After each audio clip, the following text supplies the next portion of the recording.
మహాదేవుడు మన రక్షకుడైన ప్రభు సన్నిధిలో మనమందరం ఈ విధంగా సమకూర్చబడి విలువైన ఆయన వర్తమానాన్ని మన హృదయాల్లో నింపుకోవడానికి దేవుడు మనకు అనుగ్రహించిన ఈ సమయాన్ని బట్టి మరొకసారి పరలోకపు తండ్రికి కృతజ్ఞతాస్తుతులు చెల్లిస్తున్నాను. మనందరి సమక్షంలో సంఘము ద్వారా మన హృదయాలలో దేవుని వాక్యం విత్తబడటం అనేది మనల్ని ఆయన సారూప్యంలోనికి మార్చడం అని చాలాసార్లు మీ అందరికీ చెప్పడం జరిగింది. ఆదివారం చాలామంది దేవుని సన్నిధిలో కూడుకుంటారు. కొన్ని చోట్ల సత్యవాక్యం వినబడుతుంది, సంతోషం. కొన్ని చోట్ల కల్పనా కథలు, కాకమ్మ కథలతో కాలం గడుపుతుంటారు. అది అపవాది యొక్క ప్రేరణ. ఎందుకంటే దుష్టుడు తన పని తాను చేస్తూ ఉంటాడు, దేవుడు తన పని తాను చేస్తూ ఉన్నప్పుడు తద్వారా హృదయాలు వెలిగించబడవు. అందుకే ఈరోజు అన్యజనుల మధ్య దేవుని నామానికి అవమానం కలుగుతుంది. మన హృదయం అనేది కేంద్రస్థానం, మన జీవితానికే కేంద్రస్థానం. ఈరోజు నువ్వు అనే ఒక వ్యక్తిగా ఈ భూమి మీద నువ్వు కనబడుతున్నావంటే, నీకంటూ ఒక ఉనికి ఈరోజు ఇక్కడ ఏర్పడిందంటే దానికి కారణం ఏంటంటే నీ హృదయం ద్వారా నువ్వు చేసే స్పందన, ప్రతిస్పందన. ఆ స్పందనలే, ఆ ప్రతిస్పందనలే, నీ చర్యలే, నీ హృదయ సంబంధమైన చర్యలే ఈరోజు ఈ భూమి మీద నీకంటూ ఒక ఉనికిని క్రియేట్ చేశాయి.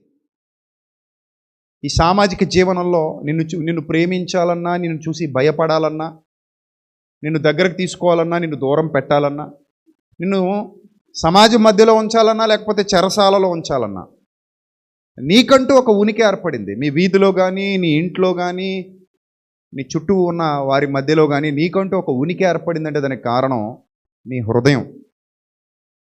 నీ హృదయమే నీ చర్యలకు కేంద్రస్థానం. కాబట్టి ఏం జరిగినా హృదయంలో నుండే జరుగుతుంది. వన్స్ హృదయం స్విచ్ ఆఫ్ అయిపోయింది అనుకోండి, నువ్వు స్విచ్ ఆఫ్ అయిపోయినట్టే. అర్థమవుతుందా నీకు? ఒక మనిషిగా నా హృదయం స్విచ్ ఆఫ్ అయిపోయిందంటే నేను స్విచ్ ఆఫ్ అయిపోయినట్టే. చూడండి, అప్పుడప్పుడు తలకు దెబ్బ తగిలింది అన్నీ మర్చిపోయాడు అంటారు కదా, అంటే డ్యామేజ్ అయిపోయింది అనమాట. ఎప్పుడైతే ఇక బ్రెయిన్ వర్క్ చేయడం మానేసిందో, ఇక అతను ఉన్నా ఒకటే, లేకపోయినా ఒకటే. దట్ మీన్స్ బ్రెయిన్ డెడ్ అంటారు. బ్రెయిన్ డెడ్ అంటే ఎప్పుడైతే మన అంతరంగం స్విచ్ ఆఫ్ అయిపోతుందో పైన ఏమున్నా వేస్ట్. కండలున్నా వేస్ట్, అందం ఉన్న వేస్ట్, అంతస్తులు ఉన్న వేస్ట్, వెండి బంగారాలు ఉన్న వేస్ట్, ఏమున్నా వేస్ట్. నాకు తెలిసినటువంటి ఒక మహాధనవంతుల కుటుంబం ఉంది. ఒక్కడే కుమారుడు. చాలా పెద్ద యాక్సిడెంట్ అయింది. తల పగిలింది, మెదడు చిట్లింది. ఆగమేఘాల మీద విదేశాలకు తీసుకెళ్ళినా కూడా ఎలాంటి ప్రయోజనం లేదని తేల్చి చెప్పేశారు. చాలా సంవత్సరాలుగా అబ్బాయి కోమాలో ఉన్నాడు. జీవచ్ఛవం, స్పందన ఉండదు, ప్రతిస్పందన ఉండదు, మాట్లాడేది ఏమి ఉండదు. ఇంకా అలా ఉన్నాడంటే ఉన్నాడు, ఒక షోకేసులో బొమ్మలాగా. మీరు కూడా అలాగే ఉంటే ఏమైనా యూజ్ ఉందా? చెప్పండి ఏమైనా యూజ్ ఉందా? వేస్ట్ కదా అది. మనకు అలాంటి పిల్లలు పుట్టినా వద్దంటాం మనం. దేవుడు నీకు అలాంటి బిడ్డనిస్తానంటే ఏ తల్లైనా ఇచ్చే ప్రభు, ఏదో ఒకటి బిడ్డ లేక బాధపడుతున్నాను, ఏదో బిడ్డని ఇచ్చే అంటదా? లేకపోతే అలాంటి బిడ్డ వద్దు, పరిపూర్ణుడు కావాలంటదా? ఏమంటారు చెప్పండి? అంతే కదా. ఇప్పుడు ఆ బిడ్డనిచ్చినా, బొమ్మను పొందించి మన చేతులు పెట్టినా ఒకటే కదా. బొమ్మకి ప్రతిస్పందన ఉండదు, ఆ బిడ్డకి ప్రతిస్పందన ఉండదు, స్పందనలు ఉండవు. ఏ స్పందన లేనప్పుడు ఆ బిడ్డతో మనకి ప్రయోజనం లేదు, పని కూడా లేదు. ఇన్ ద సేమ్ వే నీ హృదయమే నీ ఆత్మకు మూలం. ఆత్మయే శరీరాన్ని నడిపిస్తోంది, జీవింపజేస్తుంది. లేకపోతే శరీరం కేవలం నిష్ప్రయోజనమే, ప్రయోజనం లేనిది అయిపోద్ది. యోహాను సువార్తలో 6:63 చాలా స్పష్టంగా చెప్తున్నాడు, ఆత్మయే జీవింపజేయుచున్నది, శరీరము కేవలము నిష్ప్రయోజనము అని. కాబట్టి అలాంటి శక్తివంతమైనది నీ హృదయం. దాన్ని ఒక తెల్లని వెలుగులా ఊహించుకోండి. హృదయం అనగానే దానికి రూపం లేదు కదా, మరి ఆకారం లేదు, ఎలా ఉంటుందో తెలియదు. హృదయం అంటే గుండె కాదు, మళ్ళీ చెప్తున్నా, ఇది గుండె వేరు, హృదయం వేరు. హృదయం అనేది ఆత్మకు సంబంధించింది, అంతరంగానికి సంబంధించింది. హృదయం అనేది బాహ్య రూపానికి సంబంధించిందే, రక్తాన్ని సరఫరా చేస్తుంది ఇక్కడ ఉండి. సో కూడా హృదయం వేరు, గుండె వేరు, రైట్? ఇప్పుడు మీ హృదయం అనగానే దానికి ఒక రూపం లేదు. గుండె అంటే మన పిడికిలు బిగిస్తే ఎంత ఉంటుందో అంత ఉంటుందని చెప్తారు వైద్యులు. ప్రతి మనిషి యొక్క గుండె ఎంత ఉంటుందంటే తన పిడికిలి బిగిస్తే ఏ సైజు వస్తుందో ఆ సైజు వస్తుందట. దాదాపుగా ఆ పరిమాణంలో ఉంటుందని చెప్తారు. కానీ ఆ హృదయానికి సంబంధించి ఎలాంటి ఇన్ఫర్మేషన్ ఏ వైద్యుడి దగ్గర కానీ ఏ శాస్త్రవేత్త దగ్గర కానీ లేదు. ఎందుకంటే హృదయం అనేది ఆత్మకు సంబంధించింది కాబట్టి. ఇప్పుడు మీ హృదయాన్ని ఒక వెలుగులాగా దయచే ఊహించుకోండి. ఒక వెలుగు లాంటిది మీ హృదయం అనుకోండి, ఒక వెలుగుమయమైనది. ఈ వెలుగుమయమైన హృదయం తేజోమయంగా ఉన్నప్పుడు, ప్రజ్వరిల్లుతూ ఉన్నప్పుడు, బాహ్య రూపం కూడా తేజోమయంగా ఉంటుంది, ప్రజ్వరిల్లుతూ ఉంటుంది. ప్రభు యొక్క కాన్సెప్ట్ మీరు ఎప్పుడైనా అబ్జర్వ్ చేశారో లేదో, ప్రభు యొక్క బోధలు కానివ్వండి, ప్రభు యొక్క ఆలోచనలు కానివ్వండి, ప్రభు యొక్క ఉద్దేశాలు కానివ్వండి, ఆయన భూమి మీద నడయాడి భూమిని విడిచిపెట్టి వెళ్ళిపోయి తర్వాత అపోస్తలులకు బాధ్యతలు అప్పగించి ఆయన పనులు జరిగించుకోవాలని నిర్ణయించిన సందర్భాలన్నిటినీ మీరు క్లియర్గా అబ్జర్వ్ చేస్తే ప్రతి చోట దేనికి ప్రాధాన్యత ఇవ్వబడిందంటే మానవుని యొక్క హృదయాన్ని అంధకారంలో నుండి వెలుగులోనికి, నిశ్చేతనమైన స్థితిలో నుండి చైతన్యంలోనికి తీసుకురావాలన్నదే ప్రభు యొక్క ఆలోచన. అంటే ఎక్కడైతే కృంగిపోయి ఉన్నాడో ఆ కృంగిపోయిన చోట మరలా చిగుర్లు రావాలి, ఆ కృంగిపోయిన చోట మరలా వెలుగు అందాలి. ఆ శక్తిని మానవ హృదయంలో ఉద్భవింపజేయాలన్నది ప్రభు యొక్క ఆలోచన. ఎక్కడైనా మీరు గమనించండి, ఆయన బోధల్లో హృదయం మీదే కాన్సన్ట్రేషను, అంతరంగం మీదే కాన్సన్ట్రేషను, అంతరంగాన్ని గురించి మాత్రమే ఆయన అధికంగా మాట్లాడతారు. అందుకే అక్కడ ఒక మాట మీరు చాలాసార్లు చదువుకున్నారు, మీ పెదవులతో నన్ను ప్రైజ్ చేస్తున్నారు, ఇట్స్ ఓకే, పెదవులతో నన్ను గనపరుస్తున్నారు, బట్ మీ హృదయం మాత్రం ఎలా ఉందన్నాడు? ఎలా ఉందట? బాగా గ్యాప్ వచ్చేసింది నీకు మాకు. దేనికి? మనిషికి గ్యాప్ వచ్చింది అనట్లేదు ఆయన. మనుషులకి నాకు గ్యాప్ వచ్చింది అనట్లా, మీ హృదయాలకు నాకు గ్యాప్ వచ్చేస్తుంది అంటున్నాడు. మీ హృదయాల నుండి నాకు గ్యాప్ మెయింటైన్ చేస్తున్నారు మీరు. చూడండి, చాలా సందర్భాల్లో మనుష్యులు చర్చిలో ఉంటారు, హృదయాలు మాత్రం చర్చిలో ఉండవు. మనుష్యులు దేవుణ్ణి ఆరాధించడానికి వస్తారు, హృదయాలు మాత్రం దేవుణ్ణి ఆరాధించవు. మనుష్యులు బైబిల్ పట్టుకుని తిరుగుతుంటారు, హృదయాలలో మాత్రం బైబిల్ ఉండదు. మనుష్యులు ప్రార్థన చేస్తుంటారు, కానీ హృదయాలలో మాత్రం ఆ ప్రార్థన ఉండదు. సో దీనివల్ల ఎలాంటి ప్రయోజనం కూడా లేదు. మీరు ఆరాధన చేస్తే ఆత్మతో సత్యముతో ఆరాధన. మీరు గమనించారో లేదో, శరీరాలతో చేసే ఆరాధన కాదు బైబిల్ దేవుడు కోరుకున్నది, మన ప్రభు కోరుకున్నది, యేసు ప్రభు కోరుకున్నది శరీరాలతో చేసే ఆరాధన కాదు. నేను అందుకే చాలాసార్లు చెప్పాను, కళ్ళు మూసుకుని చేతులు ఊపుతున్నంత మాత్రాన అందరూ దేవునికి ఇష్టమైన ఆరాధన చేస్తున్నారని కాదు అది. హృదయంలో ప్రభు లేనప్పుడు నేను చేతులు ఊపితే ఏంటి, కళ్ళు మూసుకుంటే ఏంటి, తన్మయత్వంతో పాటలు పాడితే ఏంటి, పాడకపోతే ఏంటి, ఏం చేస్తే ఏంటి? అసలు మొత్తం కేంద్రం ఏదంటే హృదయం కదా, అంతా అక్కడే ఉంది కదా, సమస్తం అక్కడి నుంచే నిర్వహించబడుతుంది, కథ అంతా అక్కడ ఉంది. అక్కడి నుంచి సమస్తం నిర్వహించబడేటప్పుడు నేను కేవలం పైరూపానికి మాత్రం విలువనిచ్చి పైన నేనేదో చేస్తే నో యూజ్. రోజు పీకల దాకా తాగి పడిపోయే వ్యక్తి ఎక్కడో గౌరీపట్నం వెళ్ళి నేను మెట్లెక్కుతానండి మోకాళ్ళ మీద అంటే ఏం ఉపయోగం అది? నీ బ్రతుకులో మార్పు లేదు, నువ్వు తాగుతావు, బూతులు తిడతావు, భార్యను కొడతావు, సంస్కరణ లేదు, సంస్కారం లేదు, యథార్థత లేదు, నీతి లేదు, ఉత్తమత్వం లేదు, పవిత్రత లేదు, ఏవీ లేవు.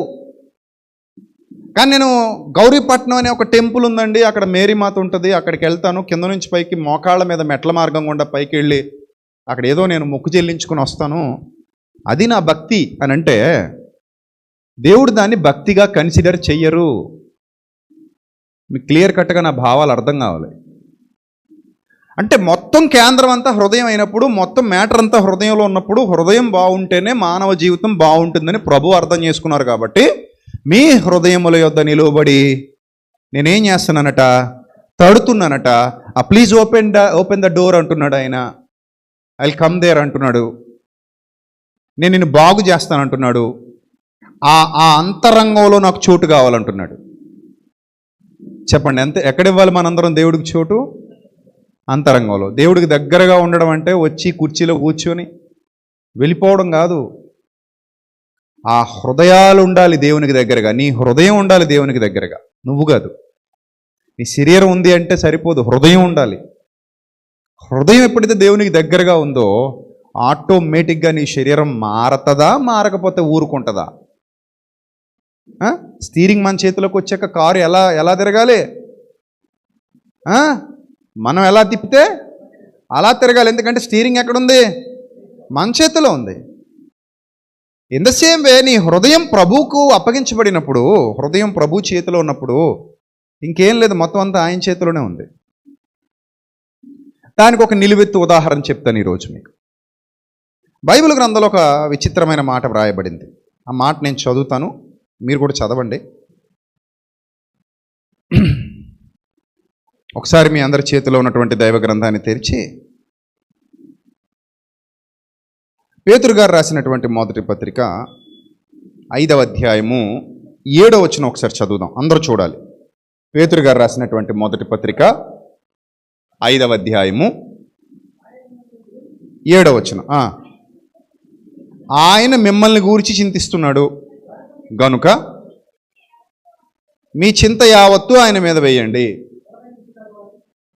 ఆయన మిమ్మును గూర్చి చింతిస్తున్నాడు కనుక మీ చింత యావత్తు ఆయన మీద వేయండి అనే మాట ఇక్కడ మనం చదువుతున్నాం. ఆయన మిమ్మును గూర్చి చింతిస్తున్నాడు కనుక మీ చింత యావత్తు ఆయన మీద వేసేయండి అని. ఇక్కడ మిమ్మును గూర్చి అన్నప్పుడు చాలా కొంచెం లోతుగా మీరు అర్థం చేసుకోవాలి. మిమ్మును గూర్చి అంటే ఎవరు పడితే వాళ్ళు ఈ చదువుతున్న ప్రతి ఒక్కళ్ళ గురించి అని కాదు అక్కడ. ఇప్పుడు తీసుకెళ్ళి నేను ఒక అన్యుడికి ఇచ్చి చదివించవచ్చు, ఇది తీసుకెళ్ళి నేను ఇంకా లోక సంబంధమైన వ్యక్తికి ఇచ్చి చదివించవచ్చు, లేదా నేను ఒక బోర్డు మీద దీన్ని రాసి బయట అంటిస్తే చదివిన వాళ్ళందరూ కూడా మిమ్మును అనగానే మేము అని అనుకోవచ్చు. I'm right are wrong? ఈ మధ్య చాలామంది వాగ్దానాల పేరుతో అర్హత లేని వాళ్ళకు కూడా పంచుతున్నారు తీసుకెళ్ళేవి. అర్థమైందా? వాక్యాన్ని స్వీకరించాలంటే నాది వాక్యం నాకే అని నువ్వు అనుకోవాలంటే నీకు అర్హత ఉండాలి. నీకు అర్హత లేకుండా ఈ వాక్యం నాకే అని మనిషి చెప్పినంత మాత్రాన్ని నీకు అది అప్లై అవ్వదు. అప్లై అవుతుందా? మనం రోడ్డు మీద వెళ్ళిపోతున్నాం, ఒక 10 లక్షల రూపాయలు విలువ చేసే కారు అక్కడ ఉంది, నేను చూపిస్తున్నాను నీకు, ఆ కారు చూపిస్తున్నాను, ఈ కారు నీదే అన్నాను. నువ్వు వెంటనే చప్పట్లు కొట్టి thank you thank you thank you ఆ కారు నాదే అన్నావు అనుకో, దాన్ని బుద్ధిహీనత అంటారు కదా. అలాగే నేను నీకు ఒక వచనాన్ని చూపించేసి ఈ వాక్యం నీదే, ఈ వాగ్దానం నీకే అని పొద్దునే యూట్యూబ్లో ఒక వీడియో అప్లోడ్ చేసేసి ఎవరు పడితే వాళ్ళకి ఈ వాగ్దానం వర్తించేస్తుంది, అందరు తీసేసుకోండి అందరు తీసేసుకోండి అందరు తీసేసుకోండి అంటే నాకే నాకే నాకే నామే నామే నామే నామే నాని కింద కామెంట్ పెట్టుకుంటూ వెళ్ళిపోతే అది నువ్వు సూటబుల్ పోసనా ఆ మాటకి? ఆ వాగ్దానాన్ని స్వీకరించడానికి నువ్వు అర్హుడివా, అర్హురాలివా? అంటే ఆ వాగ్దానాన్ని తీసుకోవటానికి మనకంటూ ఏ అర్హత ఉండదా అంటే, ఇందాక చెప్పాను కదా, ఈ కారు నీదే అని అంటే అవతల వ్యక్తి అవును నాదే అన్నట్టు. ఇప్పుడు నేను మీతో అంటున్నానండి ఆ కారు మీదే అని, నమ్ముతారా? నమ్ముతారా? నమ్మరు. ఎందుకు నమ్మరంటే అది నాది కాదండి అంటారు. ఎందుకు కాదంటే నాది ఎలా అవుతుందండి, నేను కొన్నానా, పోనీ అవతల వ్యక్తి నాకు ఏమైనా గిఫ్ట్ ఇచ్చాడా? రెండూ జరగల. అది నాది అవ్వాలంటే ఒకటి నేను కొనుండాలి, లేదా అవతల వ్యక్తి నన్ను ప్రేమించి నాకు గిఫ్ట్ ఇచ్చి ఉండాలి. ఈ రెండూ జరగలేనప్పుడు ఆ కారు నాది ఎలా అవుతుందండి? అవ్వదు కదా. అలాగే దైవ వాగ్దానాలు మీ సొంతం కావాలి అంటే ఎప్పుడు మీ సొంతం అవుతాయి? ఒకటి దేవుడిని గిఫ్ట్ ఇవ్వాలి, లేదా నువ్వు దేవునిని ఆకర్షించగలిగే సామర్థ్యాన్ని నువ్వు సంపాదించుకోవాలి. రెండూ జరగాలి. నువ్వు ఎప్పుడైతే ప్రభువుని ఆకర్షించగలిగే సామర్థ్యాన్ని సంపాదించుకుంటావు, ప్రభు నీకు ఆటోమేటిక్గా గిఫ్ట్ ఇస్తారు. అప్పుడు ఆ వాగ్దానం నీ సొంతం. ఉదాహరణకి యూనివర్సల్గా ఉన్న వాగ్దానాలలో అత్యంత ప్రాధాన్యతను సంతరించుకున్నటువంటి బైబిల్ వాగ్దానం ఏంటంటే, నిత్య జీవమును అనుగ్రహించుననున్నదియే ఆయన తానే మనకు చేసినటువంటి వాగ్దానము. Ultimate prophecy. అదొక అద్భుతమైన ప్రవచనం. అది దేవుడు చేసినటువంటి ఒక అద్భుతమైనటువంటి వాగ్దానం. ఆ వాగ్దానం ఇప్పుడు ఎవరు పడితే వాళ్ళు తీసేసుకుందామా అని అంటే నో. ఇక్కడ చాలామంది బ్యాప్టిజం పొందని వారు ఒకవేళ ఎవరైనా ఉంటే ఉండుండొచ్చు. అలాంటి వారు వచ్చి ఆ వాగ్దానం నాదండి, నిత్య దేవుని అనుగ్రహించున్నది అని తానే మనకు చేసిన వాగ్దానము అనేది నేను తీసుకుంటున్నాను, that is mine, that is my property అని నువ్వు అన్నావు అనుకో, ప్రభు అంటారు no no, that is not your property.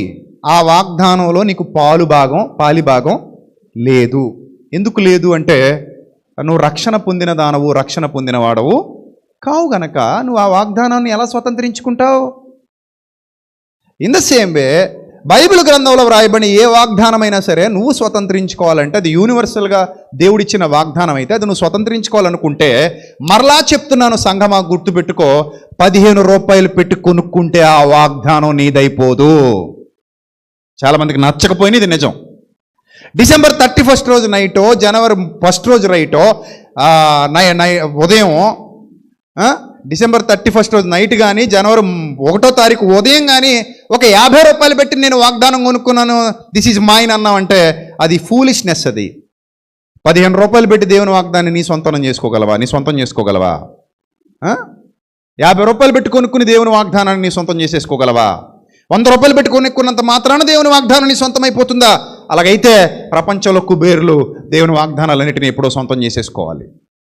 అది బుద్ధిహీనత, గుర్తుపెట్టుకో. వాగ్దానం నీ సొంతం కావడానికి నువ్వు 1 రూపాయి ఖర్చు చేయక్కర్లా. జస్ట్ నీ హృదయాన్ని దేవునికి ఇస్తే చాలు. అలా ఆయన నీ హృదయంలో నివసించేంత స్పేస్ నువ్వు ఇవ్వగలగాలి. ఎప్పుడైతే నీ హృదయంలో ఆ స్పేస్ క్రియేట్ చేసి ప్రభుకి ఇచ్చేసావో, వాగ్దానాలు ఎవడి కోసం నీ సొంతం అవుతాయి? పరుగులు ఎత్తుకుంటూ వస్తాయి నీ దగ్గరికి. అంతే. ఆయన వాగ్దానాలన్నిటికీ నువ్వు వారసుడివి. పరుగులు ఎత్తుకుంటూ రావాల్సిందే. ఎవడ ఆపగలడు ఇంక వాటిని? అది వదిలేశారు. 50 రూపాయలు పెట్టి కొనేసుకుంటా, చీటీ ముక్క 100 రూపాయలు పెట్టి కొనుక్కుంటా 31st నైట్ లేదా జనవరి 1. ఏంటి ఉపయోగం దానివల్ల? నేను ఇలాంటి నిజాలన్నీ చెప్తే నేను నచ్చకపోవచ్చు, I don't care. But I'm telling truth only. Truth. నేను చెప్పేది అక్షర సత్యం. నువ్వు నమ్మినా నమ్మకపోయినా. నేను మరలా చెప్తున్నాను, దేవుని యొక్క వాగ్దానాలను ధనం ఇచ్చి కొనాలనుకుంటే నువ్వు ఒక గారడి సీమోను అవుతావు తప్ప దేవుని కుమారుడివి, దేవుని కుమార్తెవి ఎప్పటికీ కాలేవు. That's all. గారడి సీమోను అలాగే కొనేద్దాం అనుకున్నాడట. పేతురు ఎదుట, అపోస్తలుల ఎదుట ద్రవ్యం పెట్టాడట. ఇదిగో ఈ పరిశుద్ధాత్మ శక్తి నా మీదికి వచ్చినట్లుగా అనుమతించండి, ఇదిగో కావలసినంత మనీ, ఇంకేమైనా కావాలంటే చెప్పండి, డీల్ చేద్దాం, మాడుకుందాం. నీ వెండి నీతో కూడా నశించునుగాక. ముష్టిదైపోద్ది నీ డబ్బు, ముష్టిది. నీ వెండి నీతో కూడా నశించిపోద్ది, నీ బంగారం నీతో కూడా నశించిపోద్ది. నువ్వు దేవుని వాగ్దానమును ద్రవ్యమిచ్చి కొందామనుకొనినందున శాపగ్రస్తుడవైపోతావు అన్నాడు. నీ వెండి నీతో కూడా నశించిపోతుంది అన్నాడు. ఇంత క్లియర్గా బైబిల్లో ఉన్నా కూడా డిసెంబర్ 31 నైట్కి ఎవడు పడితే వాడు వచ్చి 15 రూపాయలకి, 20 రూపాయలకి, 30 రూపాయలకి, 100 రూపాయలకి వాగ్దానాలు కొనుక్కోవడం, నువ్వు అమ్మడం వ్యాపారమా? దేవుని మాటలతో పోతారు ఎందుకు పనికి రాకుండా.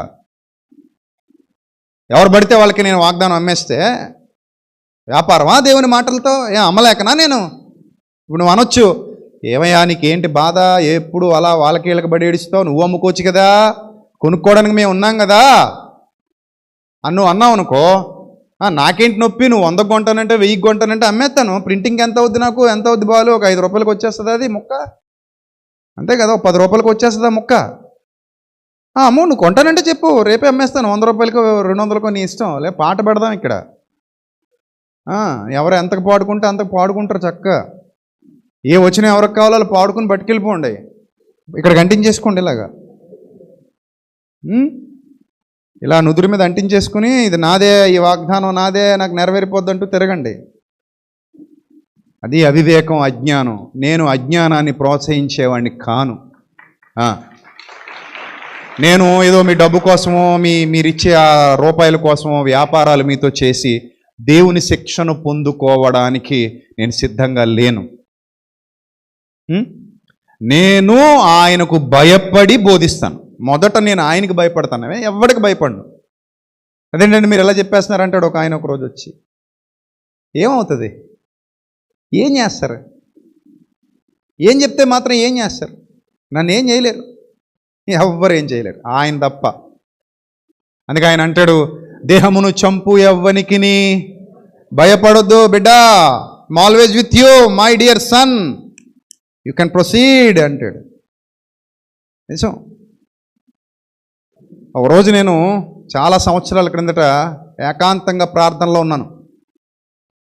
చుట్టూ చాలా సమస్యలు అలుముకులు ఉన్నాయి, దారి కనబడట్లా, చాలా ఇబ్బందికరమైన పరిస్థితి. చక్కగా సాగుతున్నటువంటి ఫైనాన్స్ వ్యాపారం ఆపేశా. ఇప్పుడు నాకు ఏ ఆధారం కనబడట్లా, ఏం చేయాలో తెలియట్లా. బట్ పోరాడాలన్న తపన నాలో పెరుగుతోంది. ప్రభు కొరకు ఏదో చెయ్యాలి, పని చేయాలి. నా చుట్టూ ఎవరు లేరు, ఇప్పుడు మీరు అందరూ ఉన్నారు, అప్పుడు ఎవరు లేరు నాతో. I'm alone, I was alone. So ఆ టైంలో నేను ఒంటరిగా ప్రార్థన చేసుకుంటున్నాను. ప్రభువా, అడుగైతే వేసేశాను, ఎక్కడి దాకా ఈ ప్రయాణం కొనసాగుతుందో తెలీదు, ఎంత దూరం వెళతానో తెలీదు, ఎంత ఎత్తుకు ఎదుగుతానో కూడా నాకు ఇప్పుడు తెలీదు.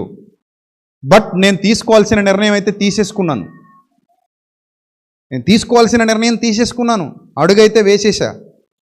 నేను చేయాల్సిన పని చాలా ఉంది, చేస్తాను అని నేను ప్రార్థన చేసుకుంటూ నా చుట్టూ ఏవైతే ప్రాబ్లమ్స్ ఉన్నాయో ఆ ప్రాబ్లమ్స్ అన్నీ ప్రభు సన్నిధిలో పెడుతున్నాను. ప్రభువా, నాకు ఈ సమస్య ఉంది అని. నా సమస్య అంటే అది బాహ్య సంబంధమైన, శరీర సంబంధమైన విషయాల గురించి కాదు.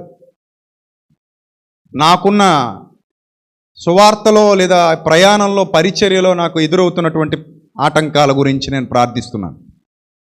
అలా ప్రార్థిస్తున్నప్పుడు నిజంగా మీరు చెప్తే నమ్మరు,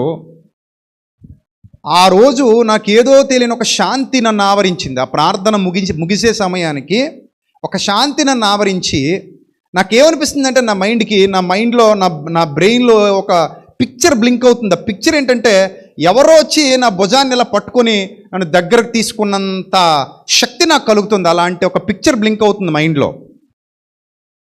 అప్పుడు నాకు అనిపించింది, తప్పక నా దేవుడు నాకు తోడుగా ఉంటాడు. ఈ మాట నేను నమ్మి నేటికి దాదాపు 10 ఏళ్ళు పూర్తయిపోతుంది. అప్పటి నుండి ఇప్పటి వరకు ఆ శక్తి నన్ను విడవలేదు, ఆ బలం నన్ను విడవలేదు, నన్ను విడిచిపెట్టలేదు. మనుషులు నాతో ఉన్నా లేకపోయినా, నేను ఒంటరినైనా, ఒక్కడిగా పరుగు ప్రారంభించిన నా ప్రభు శక్తి నన్ను విడవలేదు, ఎడబాయలేదు అనడానికి నిదర్శనం ఆ రోజు నాకు కలిగినటువంటి ఆ శాంతి, నా హృదయంలో నెలకొన్నటువంటి ఆ ధైర్యం. అప్పటి నుంచి నాకు అప్పుడే నాకు ఏదో బలం. ఇప్పుడు చూడండి, ఏదో ట్యాబ్లెట్లు వేసుకుంటే బలం వచ్చినట్టు, సెలైన్ ఎక్కించిన తర్వాత బలం వచ్చినట్టు, నేను ప్రార్థన పూర్తి చేసి లేచే సమయానికి 1000 ఏనుగుల బలం వచ్చినట్టుగా ఎవరో నన్ను ఇలా పట్టుకుని ఐఎమ్ ఆల్వేజ్ విత్ యూ అని ఒక శక్తితో నాతో ఒక వాగ్దానం చేసినట్టుగా నేను అలాంటి అనుభవాలు రుచి చూశా ఆ ప్రార్థనలో గడిపినప్పుడు. సో మీరు గ్రహించాలి, ఒక అబద్ధాన్ని మనం ప్రజల్లోకి తీసుకెళ్ళి అందరితో పాటు నేను కలిసిపోయాను కాబట్టి నో ప్రాబ్లం అనుకుంటే ఎస్ ఓకే, ప్రజలు యాక్సెప్ట్ చేస్తే చేయొచ్చు. కానీ నేను ఎప్పటికీ చెప్తాను, దేవుని వాగ్దానం డబ్బుతో కొనుక్కునేది కాదు. ఒకవేళ కొనుక్కుందాం అనుకుంటే ట్రై చేయి, యూ కెన్ ట్రై, బట్ నువ్వేమి సంపాదించుకోలేవు. రాదలాగా, అర్థమైందా? డబ్బులు ఇస్తే వచ్చేది వేరు, హృదయపూర్వకంగా వచ్చేది వేరు. అది లోకంలో. దేవుడి దగ్గర డబ్బులు ఇచ్చినా రాదు. దేవుడి దగ్గర ఏమి ఇవ్వాలంటే ముందు హృదయం ఇవ్వాలి. హృదయం ఇవ్వకపోతే నీకు ఏ ప్రయోజనం లేదు. అందుకే అమ్మే వాగ్దానాల వైపు దయచేసి చూడకండి. వాక్యంలో కొనుక్కుని వాగ్దానాన్ని తీసుకుంటున్నాను అనుకునేది ఎప్పుడు చూడకండి. మరొక మాట అంటారు కొంతమంది ఇంకా తెలివిగా, నేను కొనుక్కోవట్లేదండి, నేను మామూలుగా వాగ్దానం తీసుకుంటున్నాను, నేను ఇచ్చే డబ్బులు మాత్రం వాగ్దానానికి కాదండి, మామూలుగా కానుకిస్తున్నాను అంటాడు. నువ్వు మామూలుగా కానుక ఇచ్చేటప్పుడు కానుకలు సంచులు వేయచ్చుగా, వాగ్దానానికని పట్టుకెళ్ళి ఎందుకు ఇస్తావు? ఎవరికి చెప్తావు నీ గాలి మాటలు? అయినా నువ్వు తీసుకునే వాగ్దానం నీ బైబిల్లో లేదా? పరలోకం నుంచి ఫ్రెష్గా వచ్చిన కొత్త సరుకు అది, ఆల్రెడీ బైబిల్లో ఉన్నదేనా కదా? మరి ఇంకేంటి? ఎవరికి నేర్పిస్తావు నువ్వు? ఎవరికి నేర్పిస్తావు? తర్వాత ఈ వాగ్దానాన్ని నువ్వు స్వతంత్రించుకోవాలి లేదా నీ సొంతం కావాలి అనుకున్నప్పుడు అర్హత అనేది ఖచ్చితంగా ఉండాలి. ఆ అర్హత లేకపోతే ఆ వాగ్దానం నాది కాదు, నీది కాదు, ఎవరిది కాదు. నీకు అర్హత ఉండాలి. ఆ అర్హత నీ సొంతమైనప్పుడు నీ వాగ్దానాన్ని నువ్వు స్వతంత్రించుకోకుండా ఎవరు ఆపలేరు. ₹1 నువ్వు ఖర్చు పెట్టక్కర్లా. నేను చెప్తున్నాను కదా, నేను ఎన్నో విషయాలలో దేవుడు నాకు తోడుగా ఉన్నాడు, నన్ను బలపరిచాడు. ఎందుకంటే నా హృదయాన్ని నేను ఆయనకి ఇచ్చాను కాబట్టి, నా హృదయంలో ప్రథమ స్థానం అయింది కాబట్టి, నా హృదయంలో మొదటి స్థానం దేవునిది కాబట్టి దేవుడు నన్ను బలపరుస్తున్నాడు. నేటికి నేను అన్ని విధాలుగా ఆరోగ్యంగా ఉన్నాను, ఆత్మీయంగా కానీ, శారీరకంగా కానీ, మానసికంగా కానీ. నేను చాలా సంతోషంగా ఉన్నాను. నాకు దిగులు, చింత, విచారం లేదు, మనోవైకల్యం లేదు కాబట్టి నేను చాలా ధైర్యంగా ఉన్నాను. దేవుడు నాతో ఉన్నాడు కాబట్టి, ఆ భరోసా నాకు ఉంది కాబట్టి. సో ఇదే విధంగా మీరు అందరూ ఉండాలనేది నా కోరిక, నా తపన. అందుకే ఈరోజు ఒక విలువైన విషయం మీతో మాట్లాడుతున్నాను. జాగ్రత్తగా వినండి, ఎక్కడ డీవియేట్ అవ్వద్దు. హృదయం ఆయనకి ఇచ్చినప్పుడు, అది పర్ఫెక్షన్తో నింపబడినప్పుడు, దేవుడిని హృదయాన్ని సెట్ చేస్తున్నప్పుడు ఆటోమేటిక్గా లోపల నుంచి వచ్చేవన్నీ మారిపోతాయి, ప్రొడక్ట్స్ అన్నీ మారిపోతాయి. ఇప్పుడు ఏదైనా మనకు లోపల నుంచేగా రావాలి. నువ్వు రియాక్ట్ అవ్వాలన్నా, రెస్పాండ్ అవ్వాలన్నా, whatever it may be, ఏది అవ్వాలన్నా సరే ఎక్కడి నుంచి రావాలి చెప్పండి? ఎక్కడి నుంచి రావాలి? ఎస్, లోపల నుంచే రావాలి, లోపల నుంచే రావాలి. సో దాన్ని సెట్ చేయమంటున్నాను నేను. వాక్యం కూడా దానికోసం. అది సెట్ అయితే అన్నీ సెట్ అయిపోతాయి, అన్నీ సెట్ అయిపోతాయి. ఇప్పుడు ఇక్కడ ఏమని వ్రాయబడిందంటే, మీ చింత యావత్తు ఆయన మీద వేయండి. ఎవరి మీద వేయండి? దేవుని మీద వేయండి. ఇక్కడ మీ అనే పదానికి ఏమైనా క్వాలిఫికేషన్ ఉందంటారా, లేదంటారా? ఎవరైనా వేసేయచ్చా? ఎస్, మీ అన్నప్పుడు ఆయన నిన్ను నా అనుకోవాలి. అర్థమైందా? ఏమనుకోవాలి?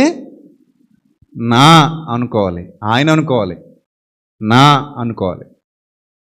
ఎప్పుడైతే నా అనుకున్నాడో ఖచ్చితంగా వేసేయచ్చు, ఇంక డౌట్ లేదు. ఇప్పుడు నా దగ్గరికి వచ్చి చీర కొనండి అందనుకో, కొన్నాను అనుకో, ఎవరు కొంటాను?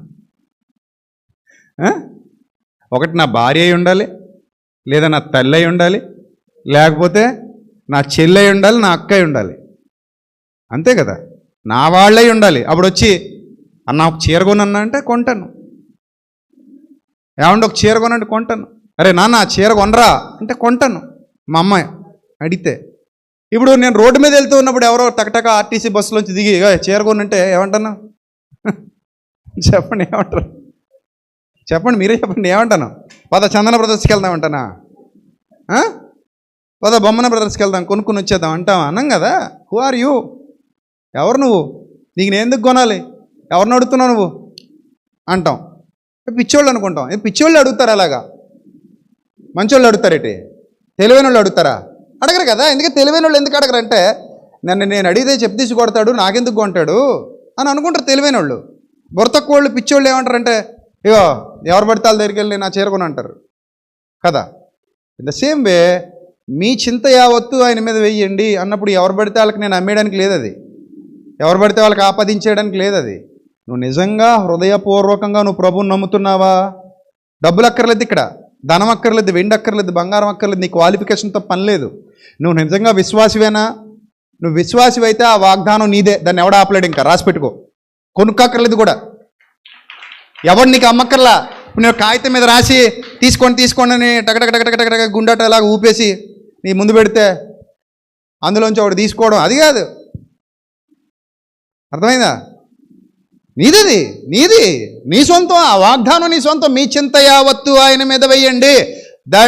That is your property. ఎవరు ఆపగలరు దాన్ని? ఎవరు అమ్మగలరు నీకు దాన్ని? మా నాన్న ఆస్తి నాకు ఎవడో రాయాలా? మా నాన్న రాస్తే సరిపోద్దా? అంతే కదా. మా నాన్న నాకు ఆయన ఆస్తి రాసేసిన తర్వాత ఇంకెవడో వచ్చి నాకు సంతకం పెట్టడం ఏంటి? తండ్రి కొడుకులు మేమిద్దరం, అది నా ప్రాపర్టీ, మా నాన్న ఆస్తి నా సొంతం. దానికి మధ్యలో ఇంకొకటి ఎవడో పొల్ల ఎందుకు? నాకు పనే ఉంది ఇంకొకటితో, మధ్యవర్తి ఎందుకు నాకు కదా. ఇన్ ద సేమ్ వే మీ చింత యావత్తు ఆయన మీద వేయండి. నువ్వు విశ్వాసి అయితే చాలు, వేసే అంతే. ఆ వాగ్దానం నీదే, తీసుకో. జనవరి 1కి డిసెంబర్ 31 కాదు, ఎప్పుడైనా నీదే. అది చచ్చేంతవరకు నీదే, చచ్చేంతవరకు. అందుకే ధైర్యంగా నేను ప్రార్థించినప్పుడు నా చింత ఆయన మీద వేసేసా. ప్రభువా నువ్వు చూసుకో, ఇక్కడ మీరు చూస్తున్నారే ఈ గోడ, పొడవాటి గోడ, ఈ గోడ మొత్తం పడిపోయింది ఒకసారి. కష్టపడి కట్టేశాం, పైదాకా నిలబడిపోయింది. ఎంతోమంది పిల్లలు కష్టపడ్డారు, చాలా డబ్బులు ఖర్చు పెట్టేశాం. ఎండనక వాననక పనులన్నీ పూర్తయిన తర్వాత మిగిలిన పని మొదలు పెట్టాలి. అదే కాపాడద్దు, ఎందుకంటే ప్రొటెక్షన్ వాళ్ళది. కింద నుంచి 15 అడుగులు ఎత్తొచ్చాం. ఈ పొలంలో తక్కువ కాదు. ఈ పొలం అంతా కప్పెట్టడానికి ఎన్ని సంవత్సరాలు పట్టిందో. 15 అడుగులు ఎత్తొచ్చాం పైకి. అలా వచ్చి అంతా చేసిన తర్వాత ఒక్కసారిగా అమ్మయ్య అనుకున్నాం, అమ్మయ్య పని అయిపోయింది, ఇక మీదట ఏదో చేద్దాం అనుకునే టైంలో మొత్తం పొడవు ఆ చివరి దాకా మొత్తం కూలిపోయి వెనకబడిపోయింది. కాంక్రీట్ స్తంభాలు కృంగిపోయాయి, పడిపోయింది. నాకు ఎవరో మొత్తం మీద దారిని పోయే వాళ్ళు ఎవరో చూసి నాకు ఫోన్ చేశారు, ఏమంటే మొత్తం గోడ పడిపోయింది అనేసరికి వర్షం వస్తుంది. వెంటనే ఒక్కనే వచ్చాను, ఎవ్వరు లేరు ఇక్కడ అప్పుడు. ఎందుకంటే అప్పటికి ఇంకా ఇక్కడ ఆరాధన ప్రారంభించడానికి ఏమి నిర్మాణం ఏం మొదలు పెట్టలా. ఒక్కనే వచ్చాను. ఒక్కనే వచ్చి అక్కడికి వచ్చి ఆ పడిపోయిన దగ్గర ఏదో చిన్న రాయి ఉంది అక్కడ, ఆ మట్టి ఉంది. ఇంకా ఎంత మట్టి ఇక్కడ, నల్ల మట్టి. మన ఫిల్ చేస్తున్నాం, అప్పుడప్పుడే ఫిల్ చేస్తున్నాం, మట్టి ఫిల్ చేస్తున్నాం. మన రాజారెడ్డి గారు అప్పటికే ఎక్కడ మట్టి దొరికితే అప్పుడు తోలేసేవాడు ఈయన. అక్కడ మట్టి దొరికిందండి, ఎక్కడ మట్టి దొరికింది, వేసేద్దాం, ఎప్పుడు దొరికితే అప్పుడు అలా వేసేబట్టే చాలా తక్కువలో అయిపోయింది మనకి. ఆ విషయంలో ఆయన చాలా బాగా వ్యవహరించాడు దేవుని పని విషయంలో. సో వచ్చాను, అక్కడ కూర్చున్నాను, ఒక్కనే ఉన్నాను, ఎవ్వరు లేరు. మీరు చెప్తే నాతో నా పక్కన ఎవరు లేరు. అప్పుడు నేను ఒక్కనే వచ్చా, ఇక్కడ ఎవ్వరు లేరు. నేను ఒక్కనే వచ్చి కూర్చున్నా, అక్కడ చూస్తున్నాను. అలాగా చూస్తుంటే ప్రార్థన చేసి ప్రారంభించాం. అది ప్రార్థన చేసి ప్రారంభించి ఇంతెత్తు కట్టేసిన తర్వాత దాదాపు 6,50,000 పెట్టాను దానికి. అప్పట్లో దగ్గర గోడ మొత్తానికి దగ్గర కొంచెం అటు ఇటులో పడిపోయింది అంతే. పడిపోయి మట్టి మొత్తం అటు వెళ్ళిపోయింది తోసేయడం వల్ల. అంతే కాసేపు నేను ఒక రకంగా ఒక దిగ్భ్రాంతికి గురయ్యాను. అలా కూర్చున్నాను, ఆ రాయి మీద కూర్చుని అలా చూస్తూ ఒక రకమైన చింత ఆవహించేసింది నన్ను. అరే మళ్ళీ ఇప్పుడు ఇదంతా తీయడం, నిలబెట్టడం, మళ్ళీ ఇదంతా బయటికి తీయటం పని చేయదు కదా. ఇంకా వన్స్ కాంక్రీట్ కూలిపోయిందంటే పని చేయదు. మళ్ళీ ఇవన్నీ మొయ్యాలంటే ఇది పెద్ద భారం. ఇది అంతా ఎక్కడ చేస్తాం, మొత్తం పెంట అయిపోయింది, వర్క్ మొత్తం కొలాప్స్ అనుకున్న టైంలో నాకు గుర్తొచ్చింది ఒకటే, ఈ మాటే, మీ చింత యావత్తు ఆయన మీద వేసేయండి. ఆ రోజు నేను ఇంకా ఎక్కువసేపు ఇంకా కూర్చోలేదు అక్కడ. ఒక పావు గంట అలా కూర్చున్నాను. మళ్ళీ వెంటనే నేను ఎవరు లేరు కదా, సింగిల్గా ఉన్నాను కదా, ఏకాంతంగా హ్యాపీగా చిన్న ప్రార్థన చేసుకున్నాను అక్కడే కూర్చొని. అదే ప్లేస్, ఆ బాక్స్లో ఉన్న ప్లేస్ నాకు ఎప్పుడు గుర్తు. అక్కడ ప్రార్థన చేసుకున్నాను కూర్చొని. ప్రభువా నీ ఇష్టం ప్రభువా, ఏం జరిగినా మా మంచికే, అది ఎందుకు జరిగిందో మరి మాకు తెలీదు, సో నీ చిత్తమే సిద్ధించును గాక అనుకొని మనసులో ప్రార్థన చేసుకుని, ఇంక ఈ భారం కూడా నీ మీదే వేస్తున్నాం, పని మాది కాదు నీది, మాది కాదు కదా నీది. సో నీ పిల్లల్ని ఇక్కడ కట్టబోతున్నాం కనుక, నీ పిల్లల్ని నిలబెట్టబోతున్నాం కనుక, పరిచర్య నీది కనుక నీ చిత్తమే సిద్ధించును గాక ప్రభువా అని నేను అనుకొని ఆ రోజు ప్రార్థన చేసుకుంటే అంతే. ఆ క్షణం తర్వాత నాకు మళ్ళీ ఏదో తెలియని శక్తి. మీకు నేను ఒక ఇంపార్టెంట్ విషయం చెప్పాలి. నేను ఎప్పుడు ఏ విషయంలో ప్రార్థన చేసినా ప్రార్థన పూర్తి అయ్యేసరికి చాలా బలంగా ఉంటుంది నాకు. ప్రార్థనకు ముందు ఎలా ఉన్నా సరే, ఆఫ్టర్ ప్రేయర్ నేను చాలా శక్తివంతంగా ఉంటాను. ఇంకా ఆ దిగులు, చింత, విచారాలు ఏం అనిపించవు మైండ్కి. అది ఎంత పెద్ద సమస్య అయినా సరే, ప్రార్థన అయిపోయింది కదా ఇంకంతే, వదిలేసాము. ఇప్పుడు బరువు నేను మోస్తున్నప్పుడు నేను అలసిపోయి ఆయాసపడాలి. నీ భుజాల మీద పెట్టేసినప్పుడు నేను ఎందుకు అలసిపోతున్నాను, నీ భుజాల మీద పెట్టి కూడా అలసిపోతున్నానంటే దాన్ని ఏమంటారు, దాన్ని అజ్ఞానం అంటారు కదా. నేను మోస్తే నేను అలసిపోవాలి, ఒగర్చాలి. నీ భుజాల మీద పెట్టేసిన తర్వాత నేను ఎందుకు అలసిపోవాలి, నేను ఎందుకు ఒగర్చాలి. నేను పుట్టుకతో తెచ్చింది లేదు, చచ్చి పట్టుకుపోయేది లేదు. సో అయిపోయింది అక్కడ. బాగుంది కదా అనుకుంటున్నప్పుడు తెలియని రీతిగా సహాయం వచ్చింది. నిజంగా మీరు చెప్తే నమ్మరు. ఒక సోదరి విదేశాల్లో ఉంటున్న, మన వాక్యం వింటున్న ఒక సోదరి ఇమ్మీడియట్గా ఆ రోజు విషయం తెలియగానే ఆదివారం వెంటనే ఫోన్ చేసి, బాబు కూలిపోయిందా గోడ, బాధపడక నాన్న, నా వంతుగా ₹1,00,000 పంపిస్తున్నా అని చెప్పి పంపించింది. నిజం, పచ్చి నిజం ఇది.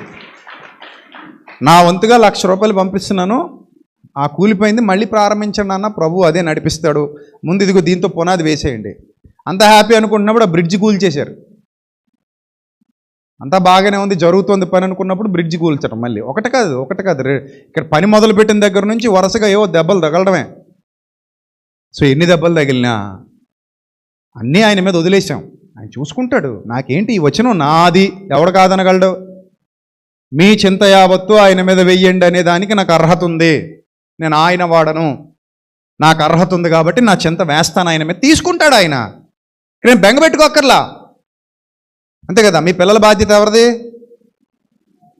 మీదా మీ పిల్లలదా? కదా.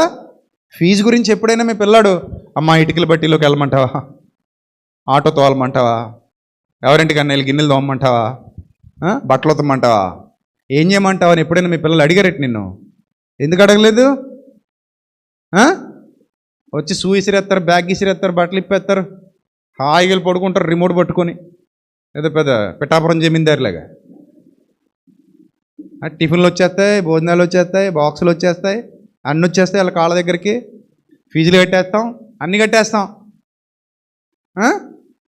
మన మీద ఎక్కువ ఊరేగుతుంటారు. ఎందుకంటే మన పిల్లలండి, మనకు తప్పదు కదా. మన పిల్లలు మన బాధ్యత, మన పిల్లలు మన బాధ్యత. ఏం వచ్చినా ఎవరికి చెప్తారు? వచ్చి మనకు చెప్తారు. ఒకసారి చెప్పేసిన తర్వాత ఇంకా వాళ్ళు వదిలించేసుకున్నారు, మనకు అప్పగించేశారు. అంటే ఈ తల మీద ఉన్న గంప తీసి నీ తల మీద పెట్టేశారని దాని అర్థం. మమ్మీ ఫీజు కట్టమని అడిగారు మమ్మీ అన్నాడు అనుకో, ఈ తల మీద గంప తీసి ఎవరి తల మీద పెట్టేశాడనమాట? అమ్మ తల మీద పెట్టేశాడట. ఈవిడ పట్టుకెళ్ళి అలా ఆయన తల మీద పెట్టేద్ది. ఏమంటే ఫీజు కట్టమన్నారటండి అని అలా ఆయన తల మీద పెట్టేస్తే ఇప్పుడు పాప తల మించో బాబు తల మించో తల్లి తల మీదకి, తల్లి తల మీద నుంచి ఈ భారం ఎవరి తల మీదకి? భర్త తల మీదకి. చక్కగా ఇప్పుడు ఆడ మోసుకోవాలి. ఈవిడ వదిలించేసుకుందాం అమ్మయ్య అని చేతులు దులిపేసుకుంది. ఇంకా బియ్యం గింజల నుంచి వడ్లేసి రీసిరేసినట్టు. అంటే ఈసారి బాధ ఆడబడతాడు, తల మీద పెట్టేసింది కాబట్టి. ఇన్ ద సేమ్ వే మీ చింత యావత్తు ఆయన మీద వెయ్యండి అన్న మాట ఉంది. ఓన్ చేసుకో, ఎంత బాగుంటుందో. నీ ఓన్ చేసుకో వచ్చినాన్ని. నీకు ఎవడ అమ్మక్కర్లేదు. మళ్ళీ చెప్తున్నా, కొనుక్కోవాలా అండి అని అనకండి. ఎక్కడ కొనుక్కోకర్లా, ఎవడ అమ్మక్కర్లా. ఓన్ చేసుకో అంతే. ఆ అర్హత సాధించేయి. కొనుక్కున్నావు అనుకో, కొన్నాళ్ళకి చిరిపోద్ది అది. అమ్మిన వాగ్దానం ఉంటుందా? ఎన్నాళ్ళు ఉంటుంది అది? కొన్నాళ్ళకి చిరిపోద్ది. మళ్ళీ కొత్త సంవత్సరం వచ్చి కొత్త కొనుక్కోమంటారు, కానీ ఆ పాత వాడుకుంటానంటే ఒప్పుకోరు మోసగాళ్ళు. అయ్యా లాస్ట్ ఇయర్ ఇచ్చారు కదా, ఇది సరిపోద్ది నాకంటే, నో ఈ సంవత్సరం కూడా కొనాల్సిందే అంటారా? మనం అనం అలాగా, మనకు అవసరం లేదు. సో కాబట్టి కొనే వాగ్దానాలు కాదు మనకు కావాల్సింది, ప్రభువిచ్చే వాగ్దానం. మీ చింత యావత్తు ఆయన మీద వేసేయి అంతే. అర్హత సాధించు. అప్పుడు నువ్వు భయపడవు, నీకు భయం అనిపించదు. ఇంకా నిజంగా చెప్తున్నా, నీకు భయం అనిపించదు. మా నాన్న పడతాడు పాటలన్నీ, నాకేంటి? మా అమ్మ పడుద్ది ఆ పాటలన్నీ, నాకేంటి?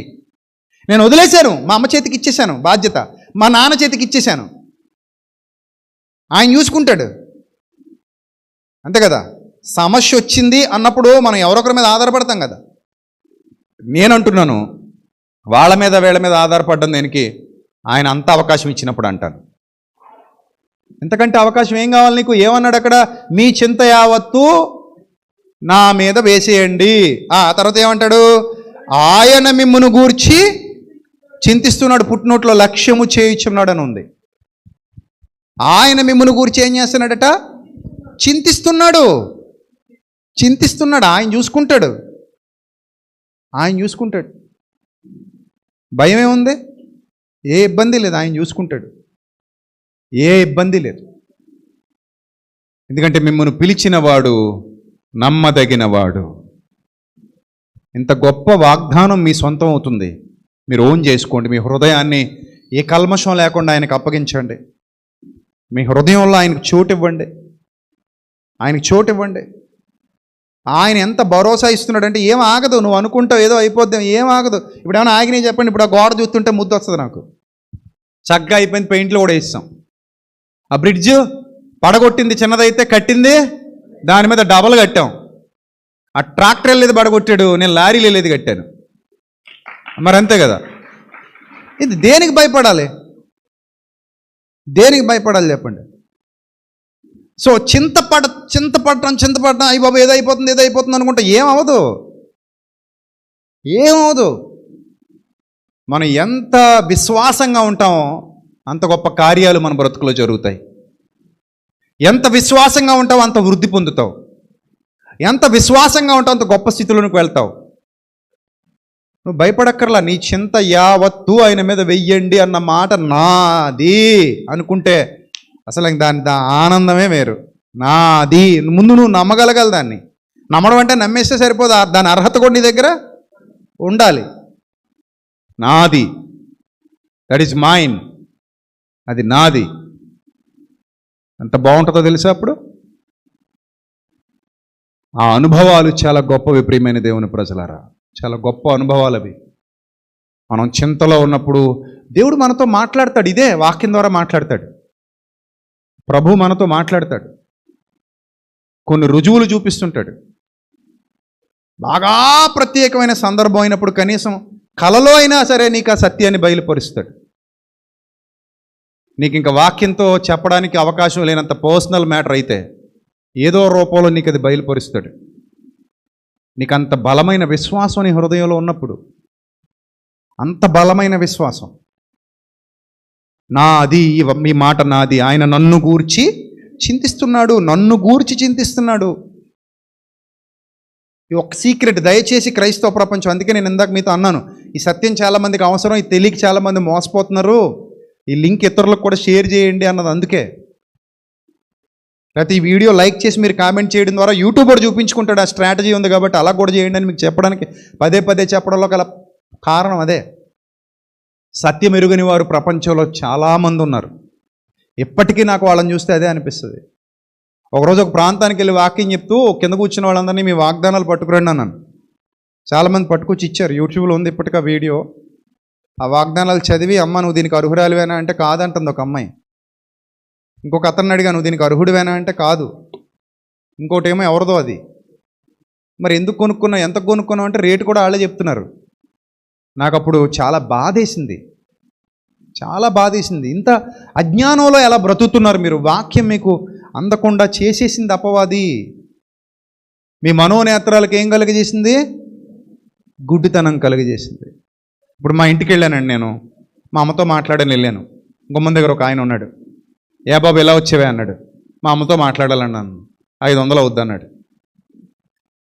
500 ఇచ్చి మా అమ్మతో మాట్లాడాను అనుకోండి, అవా ఆహా ఇస్తావా నిజానికి? ఏమంటాం అప్పుడు? మీరు చెప్పండి.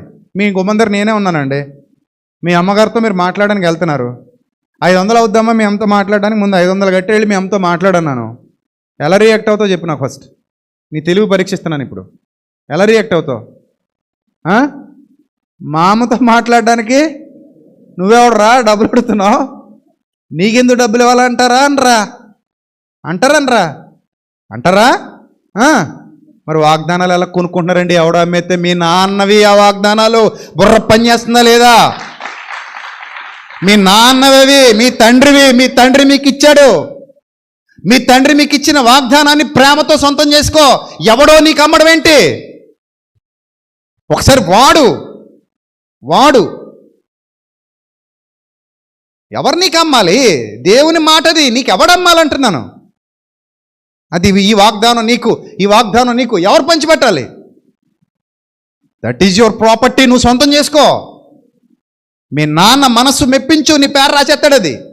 అప్పుడప్పుడు తల్లిదండ్రులు అంటారు చూడండి, ఇదిగో మా దగ్గర ఇంకా 2 ఎకరాలు మిగిలిపోయింది రోయ్, లేకపోతే చిన్న ఇల్లు మిగిలిపోయింది రోయ్, ఇంకా డబ్బు మిగిలిపోయింది రోయ్, ఎవడు బాగా చూస్తాడికి రాస్తాను రోయ్ అంటుంటారు తల్లిదండ్రులు. వాళ్ళ భయం వాళ్ళదే. వీళ్ళు దొంగల ముఠ వాళ్ళు అని మరి ఏం చేస్తారు? మధ్యలో ఎక్కడో గంగలో కలిపేస్తారని నీళ్ళ భయం. అందుకని ఎవడు బాగా చూస్తే వాళ్ళకి రాస్తాను, ఇది ఎవరు మమ్మల్ని పట్టించుకుంటే వాళ్ళకి రాస్తాను. ఒకడే కొడుకైతే ఏం చేస్తారు? తూర్పు తిరిగి అన్నం పెడతారు మాకులాగా, లేకపోతే విజేతగాళ్ళలాగా. అంతే కదా మరి. ఇప్పుడు ఆడు ఒకడే కొడుకు వాళ్ళు అమ్మారే నువ్వు బాగా చూస్తే రాస్తాను రా అందనుకో. ఇక బాగా చూసేదేముంది, గుడ్డు చూసినా అడిగారా, చూడమని అడిగారు కదా. సో ఇక్కడ దేవుడు నా తండ్రి, నేను ఆయన మనస్సును మెప్పించాను, ఆయనకి ఇష్టడుగా బ్రతుకుతున్నాను. ఎవరో పర్మిషన్ కావాలా ఆయన వాగ్దానాన్ని సొంతం చేసుకోవడానికి? ఏమా నో పర్మిషన్. ఇచ్చేస్తాడంతే ఆయన. నీదే, తీసుకో నీది. అర్థమైందా? నీకు ఇచ్చేశాడు ఆయన. అందుకే మీ చింత యావత్తు ఆయన మీద వెయ్యండి అని నా ప్రభు నాతో చెప్పాడు. నేను అర్హత సాధించుకున్నానంటే చాలు, ఇక ఆ వాగ్దానం ఎవరిది? నాది. కాబట్టి ఇక నా చింత ఆయన మీద వేస్తాను. ఫిలిప్పీలకు రాసిన పత్రిక 4వ అధ్యాయము, ఫిలిప్పీలకు రాసిన పత్రిక 4వ అధ్యాయము 6వ వచనం. ఫిలిప్పీలకు రాసిన పత్రిక 4వ అధ్యాయము 6వ వచనం చదువుదాం ఏమనుందో. దేని గూర్చి చింతపడకుడి. దీనికి కూడా విశ్వాసమైతే చాలు. ప్రభువుకి నీ హృదయంలో చోటిస్తే చాలు, ఇంకేం అక్కర్లేదు. నో మోర్ క్వాలిఫికేషన్స్, ఇంకేం అవసరం లేదు నీకు. నువ్వు విశ్వాసమైతే చాలు, ప్రభువుకి నీ హృదయంలో చోటిస్తే చాలు. దేని గూర్చి నువ్వు చింతపడొద్దు, దేని గూర్చి చింతపడొద్దు, దేని గూర్చి చింతపడకుడి కానీ ప్రతి విషయములోనూ అన్నాడు. ప్రతి విషయములోనూ, ప్రతి విషయములోనూ. అర్థమైందా? ఏ విషయంలో నీకు చింత వస్తుందో ఆ ప్రతి విషయంలో నువ్వేం చేయాలట? ఆ ప్రార్థన విజ్ఞాపనముల చేత. చూడండి, దేంతో అమ్మా? ప్రార్థన విజ్ఞాపనముల చేత. నేను ఎప్పుడైతే నేను చెప్తున్నాను కదా, ఆ బ్రిడ్జ్ కూలిపోయింది, చాలా ట్రై చేసాం, అయిపోయింది. ఆ రోజు రాత్రి ఇంటికి వెళ్ళాను, ప్రార్థన చేసుకున్నాను, పడుకున్నాను. అలా పడుకున్న తర్వాత నాకు ఏదో కళ వస్తుంది. నిజంగానే ఆ కళ ఏమొస్తుందంటే, నేను బ్రిడ్జ్ మించి నడుస్తున్నాను, అటు ఇటు నడుస్తున్నాను, కానీ ఈ బ్రిడ్జ్ కాదు, కానీ ప్లేస్ ఇదే, నడుస్తున్నాను అటు ఇటు. అండ్ నేను అనుకున్నాను పొద్దున్న లేచేసరికి, రాత్రి నిన్నంతా దీని గురించి ఆలోచిస్తూ పడుకున్నాను కదా, అందుకే నాకు ఆ కళ వచ్చింది అనుకున్నాను, సరిపెట్టేసుకున్నాను, అయిపోయింది. సో ఆ క్షణం నుంచి నేను చింతపడ్డం మానేశాను.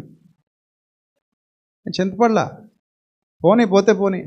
అంటే నేను బాధపడింది కూడా డబ్బుల గురించి కాదు, పిల్లల కష్టం పోయింది కదా అని. చాలామంది పిల్లలు రాత్రానికి పగలడానికి శ్రమపడ్డారు.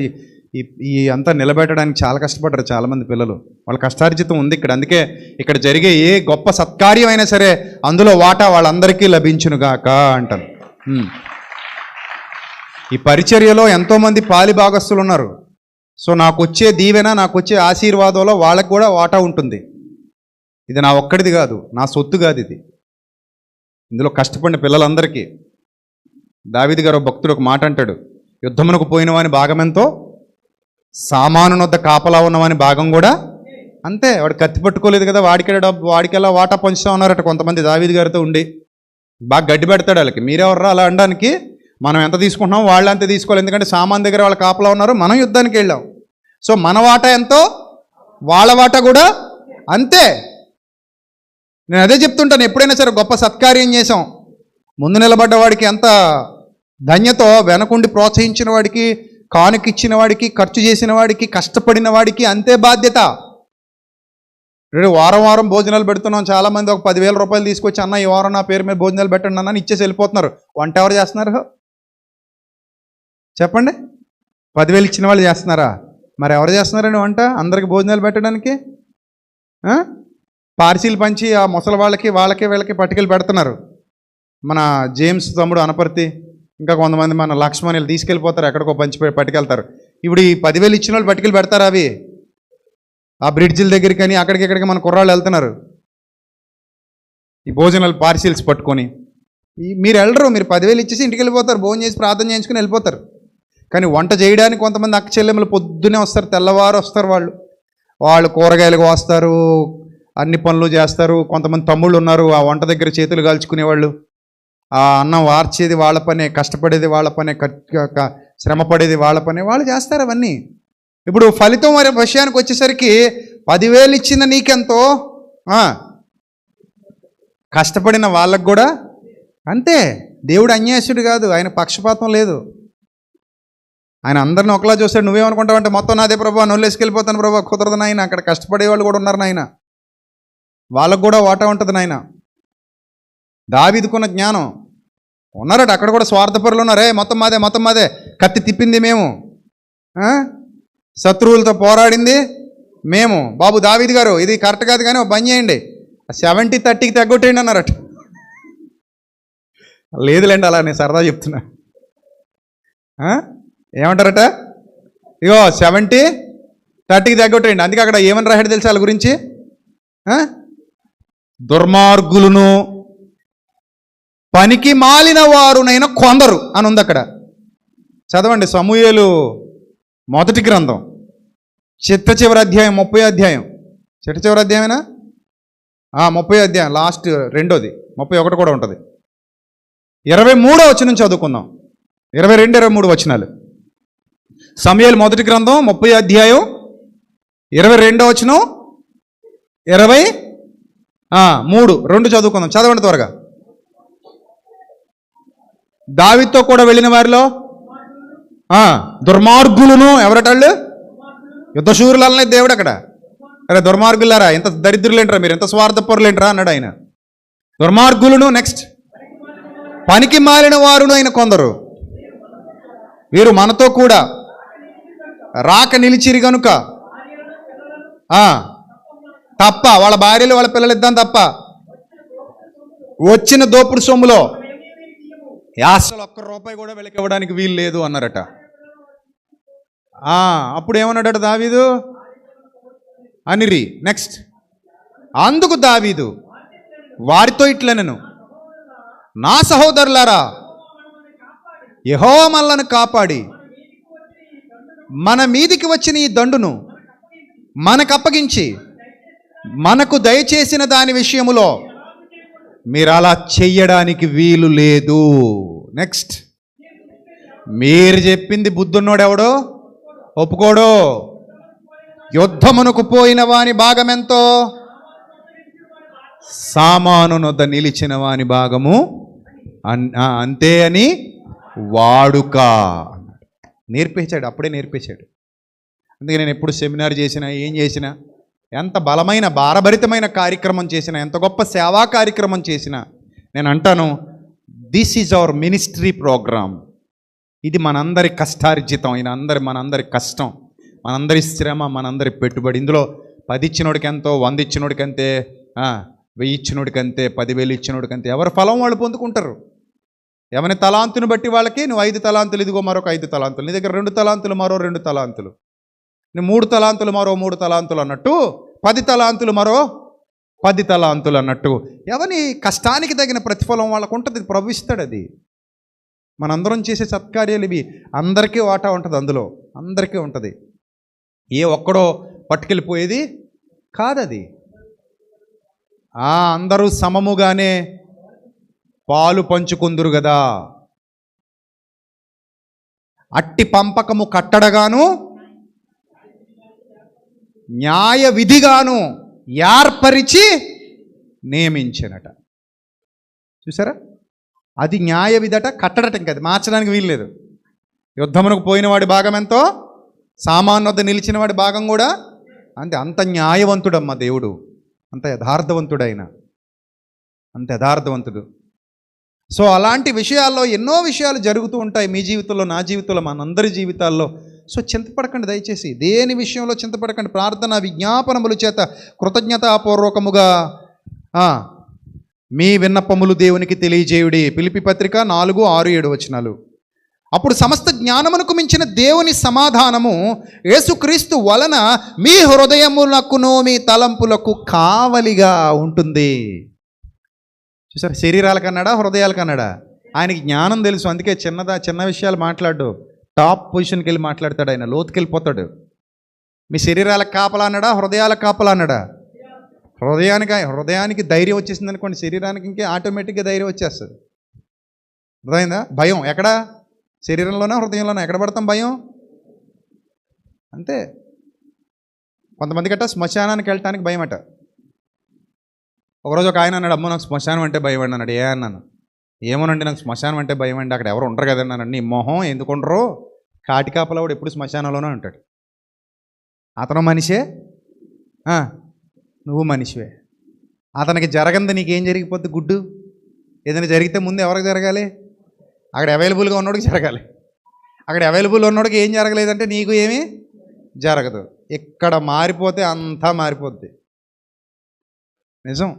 ఇక్కడ మారిపోతే మొత్తం మారిపోద్ది. మొత్తం మారిపోద్ది. శ్మశానంలో ఎక్కడైనా వెళ్ళొచ్చు. ఇప్పుడు సమాధి మీద పడుకోవచ్చు శుభ్రంగా దిండేసుకొని. నేను ఇదివరకు కూడా చెప్పాను కదా, శ్మశానంలో పడుకున్నా నీ వస్తువులు ఏవి పోవో. అదే మీ ఊరు బస్ స్టాండ్లో పడుకుంటే మాత్రం మొత్తం పోతాయి. అంటే దెయ్యాలు ఎక్కడున్నట్టు? శ్మశానంలో ఉన్నాయా, సమాజంలో ఉన్నాయా? అదనమాట. నువ్వు అన్ని నగలు వేసుకెళ్ళి శ్మశానంలో పడుకో, పొద్దున కూడా ఎలాగ ఉంటాయి. అదే అన్ని నగలు వేసుకుని రాజమండ్రి రైల్వే స్టేషన్లో పడుకో, పొద్దునకి నువ్వు ఉండవు, అయ్యి ఉండవు. అంటే ఇప్పుడు చెప్పండి, దెయ్యాలు ఎక్కడున్నాయి? శ్మశానంలో ఉన్నాయా, సమాజంలో ఉన్నాయా? అదనమాట. అసలు దెయ్యాలు సమాజంలో పెట్టుకొని శ్మశానంలో ఉన్న దెయ్యాలకు భయపడడం ఏంటంటే దరిద్రం. కాకపోతే మన చుట్టూతా ఉన్నాయి దెయ్యాలు, ఎక్కడికక్కడే ఉన్నాయి. ఎన్ని దెయ్యాలు ఉన్నాయో, నల్ల దెయ్యాలు, తెల్ల దెయ్యాలు, పొట్టి దెయ్యాలు, పొడుగు దెయ్యాలు, పొడుసు దెయ్యాలు, ముసలి దెయ్యాలు, అన్ని రకాల దెయ్యాలు మన చుట్టూ పెట్టుకొని మనం ఎక్కడో శ్మశానంలో దెయ్యానికి భయపడితే దానికంటే అవివేకం ఉంటుంది ఏంటి? ఉండదు కదా. సో కాబట్టి మీ హృదయాలకు దేవుని కాపుదల ఎప్పుడైతే ఉంటుందో ఆటోమేటిక్గా మీ హృదయాలు ఎలా ఉంటాయి? చాలా ధైర్యంగా ఉంటాయి. చాలా ధైర్యంగా. చెప్పండి రోజుతో ఒకటి, మీ చింత యావత్తు ఏం చేద్దాం? డబ్బులు ఎంత? చెప్పండి, ఎంత ఖర్చు పెడదాం? ఎంత ఖర్చు పెడదాం? Free, no cost, no EMI. No cost, no EMI, free. ఎప్పుడు ఫ్రీ? జస్ట్ విశ్వాసం అనే దాన్ని విత్తు, ఆ వాగ్దానం నీ సొంతం చేసుకో. మార్కెట్కి వెళ్ళామనుకో, 500 ఈ బిందె నీ సొంతం చేసుకో అంటాడు. కానీ ప్రభు అలా అండు, విశ్వాసాన్ని విత్తు, ఈ వాగ్దానం నీ సొంతం చేసుకో. నీకెవ్వడో అమ్మాల్సిన అవసరం లేదు, ఏ వాగ్దానం అయినా సరే. ఇది నీదిది, నీ హక్కు, నీ హక్కు. ఇప్పుడు నేను పుట్టాను ఇక్కడ, భారతీయుణ్ణి, నాకు ఎవడన్నా అమ్మాలా భారతీయత, పౌరసత్వం? ఎవరు నమ్మితే నేను కొనుక్కుంటానా? నాకు అవ్వదు. అదే అమెరికా పౌరసత్వం కావాలంటే అది వేరే దారి కొనుక్కోవాలేమో, లేదా వేరే దేశ పౌరసత్వం కావాలంటే కొనుక్కునే ఆప్షన్స్ ఉన్నాయి. కానీ నా సొంత దేశంలో నా పౌరసత్వాన్ని నాకెవరు అమ్ముతారు? నేను ఎవరి దగ్గర కొనుక్కుంటాను? I mean Indian. ఇది నా హక్కు. నేను ఎవరి దగ్గర కొనుక్కోక్కర్లా. అర్థమైందా? ఇన్ ద సేమ్ వే దేని విషయమై చింతపడకండి, దేని విషయమై చింతపడకండి. ఇది దేవుడు నీకు చేసిన వాగ్దానం. ధైర్యంగా ప్రార్థించు, ధైర్యంగా ఉండు, విశ్వాసంతో ఆ వాగ్దానాన్ని సొంతం చేసుకో. ఎక్కడా మోసపోవద్దు. మరలా చెప్తున్నా, బైబిల్ గ్రంథంలో వ్రాయబడిన కాలానుగుణంగా, సందర్భానుసారంగా ఏదైతే వాగ్దానాలు ఉన్నాయో నీకు ఉపయోగపడేవి, యూనివర్సల్గా ప్రభు మనకు చేసినవి, అవి నీకెవ్వరూ అమ్మాల్సిన అవసరత లేదు. అవి నీవే. నువ్వు విశ్వాసివి అయితే చాలు, అది నీ సొంతం. That's your property. సో కాబట్టి ప్రియమైన దేవుని సంగమా, దేవుడు ఏం కోరుతున్నాడు? మీరు చింత లేని వారై ఉండాలని కోరుతున్నాడు. చింత లేకుండానే ఉండండి. మీ భారం అంతా ఎవరి మీద వేసేయండి? నీ భారము యెహోవా మీద మోపుము, ఆయనే నిన్ను ఆదుకొనును. ఈ మాట ఎంత కొనుక్కోవాలి నేను? నీ భారము యెహోవా మీద మోపుము, ఆయనే నిన్ను ఆదుకొను. ఎంత పెట్టి కొనుక్కోవాలి ఈ మాట? నేను కొనుక్కోవాలి. ఏం పెట్టి కొనుక్కోవాలి? నేను ఇప్పుడు ఏం పెట్టి కొనుక్కోవాలి ఈ మాట? విశ్వాసం పెట్టి కొనుక్కోవాలి. అమూల్యమైన విశ్వాసం పెట్టి కొనుక్కోవాలి. అర్థమైందా? ఒక్కసారి విశ్వాసిగా నువ్వు ఉన్నప్పుడు ఇవన్నీ నీ సొంతం అవుతాయి. వాటి నుండి నిన్నెవ్వరూ కూడా దూరం చేయలేరు. కాబట్టి ప్రియమైన దేవుని ప్రజలారా, ప్రియమైన దేవుని సంఘమా, అలాంటి బలమైన విశ్వాసానికి మీరందరూ పాత్రులు కావాలి. అలా మీరు వర్ధిల్లాలి, మీ కుటుంబాలు వర్ధిల్లాలి. నేను ఒకటే అనుకుంటాను, మనం మరణించే సమయానికి చింతలేని వారమై ప్రశాంతంగా మరణించాలి. ఎంతో ప్రశాంతంగా, నిండు వృద్ధాప్యంలో ఆయన చల్లని దీవెనలన్నీ పొందుకొని సుఖ సంతోషాలతో ధైర్యవంతులుగా, యథార్థవంతులుగా, చక్కగా ప్రభువా ఐఎమ్ రెడీ అని చెప్పాలి. భక్తులు అదే చెప్పారు, నేను వెళ్ళిపోవలసిన సమయము ఆసన్నమవుతుందన్నారు భక్తులు. నేను వెళ్ళిపోవలసి వచ్చినని ఎరిగి అన్నారు భక్తులు. ఇక నా పరుగు కడముట్టించి తిని పరిగెత్తాను, పరుగు ముగించాను, విశ్వాసాన్ని కాపాడుకుంటుని అన్నాడు పౌలు భక్తుడు. విశ్వాసమును కాపాడుకుంటుని. అన్ని ఆస్తుల కంటే గొప్ప ఆస్తి ఏంటి? విశ్వాసం. కాపాడుకుంటుని. అలా మీరు కూడా అది విశ్వాసాన్ని కాపాడుకోండి. ధైర్యంగా ఆ టైంలో హ్యాపీగా ఈ లోకాన్ని విడిచిపెట్టి ప్రభు సన్నిధికి వెళ్ళగలిగేంతటి గొప్ప విశ్వాసిగా మనం ఉండాలి. అప్పటి వరకు ఈ జీవితాన్ని ఆశీర్వాదకరంగా మలుచుకోవాలి. చింత చింత చింత, భయం భయం భయం, దిగులు దిగులు దిగులు అనుకుంటే ఇంక నువ్వు విశ్వాసం ఎలా అవుతావు? నీ భారం అంతా అలా ఎత్తుపట్టుకో, ప్రార్థనలో కూర్చో, అలా తీసుకెళ్ళి ఎవరి చేతుల్లో పెట్టేయాలి? ప్రభు చేతుల్లో వదిలేయి. అర్థమైందా? అలా ఎత్తుపట్టుకొని తీసుకెళ్ళి ఎవరి చేతుల్లో వదిలేయి? ప్రభు చేతుల్లో వదిలేయి. ప్రభు చూసుకో ప్రభు అని అప్పగించేయి. ఆయన మిమ్మల్ని గురించి చింతించున్నాడని అక్కడ రాయబడింది, లక్ష్యము చేయుచున్నాడని రాయబడింది. కాబట్టి ఆయన చూసుకుంటాడు. మీ పిల్లల్ని మీరు ఎలా చూసుకుంటున్నారో ఆయన పిల్లల్ని ఆయన అలా చూసుకుంటాడు. ఆయన చూసుకుంటాడు మనల్ని అందరినీ. కాబట్టి ఆ ధైర్యం, ఆ విశ్వాసం, ఆ బలం మీ సొంతం కావాలి. అలాంటి ప్రార్థనా జీవితం మీ అందరి సొంతం కావాలి. అప్పుడు మీరు మోసపోరు. ఇంకేమైనా కొదువుగా ఉన్నా ఆయనే నేర్పిస్తాడు మనందరికీ. ఎవరికైనా జ్ఞానము కొదువుగా ఉన్నాయడలా నన్ను అడిగితే ఇస్తానన్నాడు కదా, నేర్పిస్తాడు ఆయన. వారం వారం మీరు ఇక్కడికి వచ్చేసేది ఇదే నేర్చుకుంటున్నారు. చాలా బలమైన పాత్రలుగా మలచబడుతున్నారు, చెక్కబడుతున్నారు. ఒక ఆయన అన్నాడట, వారం వారం చర్చికి వెళ్తున్నావు కదా, ఏం బాగుపడ్డావు అన్నాడట. నిజం. అతను లోక సంబంధంగా అడిగాడు. ఇతను అన్నాడట, నేను ఎంత బాగుపడ్డానో చూడాలంటే ముందు నువ్వు గుడ్డోడు కాకుండా ఉండాలన్నాడట. అంటే దాని అర్థం ఏంటి? ఇతను అంతరంగంలో బాగుపడ్డాడు, అతనికి తెలీదు, మనోనేత్రాలు మూసుకుపోయి ఉన్నాయి. ఇప్పుడు మేము ఎంత బాగుపడ్డామో తెలియాలంటే నా హృదయాన్ని చూడాలి. నువ్వు నా హృదయం చూడగలిగే సామర్థ్యం నీకెక్కడుంది? నేను ఎంత ఆత్మీయంగా ఎదుగుతున్నాను, అది నా బాగుపడ్డం అంటే లోక సంబంధంగానా? నాకు తెలిసి ఓ మోతుబారు ఉన్నాడు, అబ్బో దాదాపు ఏమైనా 20-30 ఎకరాలు ఉంటుంది మానవాడికి. కానీ కుక్కలేవదు, విలువ లేదా మనిషికి. ఎందుకంటే అది విలువైన బ్రతుకు కాదు కాబట్టి. సో రక్షణ భాగ్యం ఒకట్లేదు.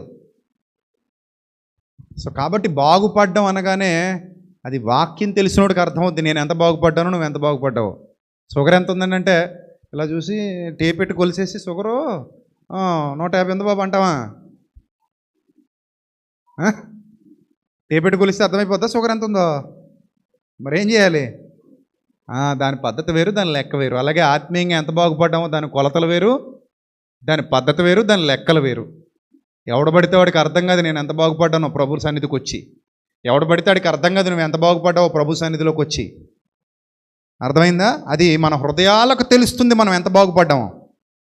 అది బయట వాళ్ళకి అర్థం కాదు. నువ్వేం బాగుపడ్డావమ్మా, నువ్వేం బాగుపడ్డావయ్యా అంటారు వాళ్ళు. అవివేకులు, మూర్ఖులు. లాజర్ గారిని కూడా అలాగే ఉంటారు. కుక్కలు వచ్చి కురుపులు నాకుతున్నాయి, ఇంత దుస్థితిలో పడున్నావు, దేవుని సన్నిధి దేవుడు అన్నావు, ఏం బాగుపడ్డావయ్యా అని ఉంటారు. కానీ ఎంత బాగుపడ్డాడో పరదేశికి వెళ్ళాక కింద నుండి చూసి అప్పుడు రొమ్ము కొట్టుకుంటారు వీళ్ళు కూడా. అంతే కదా మరి. ధనవంతుడు అనుకుని ఉంటాడు నేను ఎంతో బాగుపడ్డాను, ఈడేం బాగుపడ్డాడు అనుకుని ఉంటాడు. చచ్చాక అర్థమైంది అసలు బాగుపడింది అతనే, నేను కదని. హృదయాలు బాగుపడడం కంటే గొప్పదైన ఆశీర్వాదం ప్రపంచంలో మరోటి లేదు. దేవుని వాక్యం అలా మీ జీవితాన్ని ప్రభావితం చేస్తుంది. మీ హృదయం మారినప్పుడు మీ పరిస్థితులన్నీ మారతాయి, చక్కబడతాయి. మీరు విశ్వాసంలో స్థిరంగా నిలబడినప్పుడు, ప్రభు పరిచర్యలో స్థిరంగా నిలబడినప్పుడు, ప్రభువా నేను నీ వాడిన ప్రభువా, నన్ను వాడుకో ప్రభువా, ప్రతి సత్కార్యమందు సద్వాక్యమందు నన్ను స్థిరపరచు ప్రభువా అని ఎప్పుడైతే నువ్వు అడుగుతావో ప్రభుని ఆయన సన్నిధిలో, తప్పకుండా ఆయన నిన్ను ఉన్నత స్థితిలో నడిపిస్తాడు తప్ప ఆయన నిన్ను విడువడు, ఎడబాయడు. గనుక ధన్యత మీ అందరికీ ప్రభు అనుగ్రహించినట్లుగా మీ అనుదిన ప్రార్థనలో స్థిరచిత్తం కలిగి ఉండాలని, విశ్వాసమందు భాగ్యవంతులుగా ఉండాలని, ప్రభు అట్టి ధన్యతలన్నిటినీ మీ కుటుంబాలపై సమృద్ధిగా కుమ్మరించాలని మనస్ఫూర్తిగా ప్రార్థిస్తున్న మాటలు ముగిస్తున్నాను. తల్ల వంచండి, ప్రార్థన చేసుకుందాం. సర్వశక్తుడ సకల ఆశీర్వాదములకు కారణభూతుడ మా కన్న తండ్రి, నిజమే ప్రభు, మీకు మాకు ప్రభు మధ్యవర్తిగా మీ కుమారుడైన క్రీస్తున్నప్పుడు ఈ లోకంలో ఏ ఒక్కరు మీ వాగ్దానాలు మాకు అమ్మాల్సిన అవసరం లేదు తండ్రి. మీ వాగ్దానం మాది ప్రభు, అది మా సొత్తు. మేము ఎప్పుడైతే విశ్వాసము గల వారమై ఉన్నామో అది మేము స్వతంత్రించుకుంటున్నాం. ప్రతి కుటుంబాన్ని జ్ఞాపకం చేసుకోండి తండ్రి. లైవ్లో ఎంతమంది పిల్లలైతే వాక్యాన్ని వింటున్నారో ప్రతి కుటుంబంని ప్రభు మీరు దీవించండి, ఆశీర్వదించండి. మీ సత్య వాక్య పరిశీలనలో వారి జీవితాలు వృద్ధి పొందినట్లుగా సహాయం చేయండి. దయగల దేవా, ఇక్కడ నా ముందు ప్రత్యక్షంగా కూర్చున్న నా తమ్ముళ్ళను చెల్లెమ్మలను జ్ఞాపకం చేసుకోండి. వారికి కావలసిన సమస్తాన్ని సమృద్ధిగా అనుగ్రహిస్తున్నందుకు స్తోత్రం తండ్రి. విశ్వాసమందు భాగ్యవంతులుగా స్థిరులుగా కదలని వారిగా నిలబెట్టినందుకు స్తోత్రం ప్రభువా. ప్రతి సత్కార్యమందు సద్వాక్యమందు స్థిరపరుస్తున్నందుకు స్తోత్రం తండ్రి. ఇంకా బలపరచండి, మీ సన్నిధి కాంతిని తోడుగా ఉంచండి, మీ సన్నిధాన వర్తనులుగా నిలువబెట్టండి.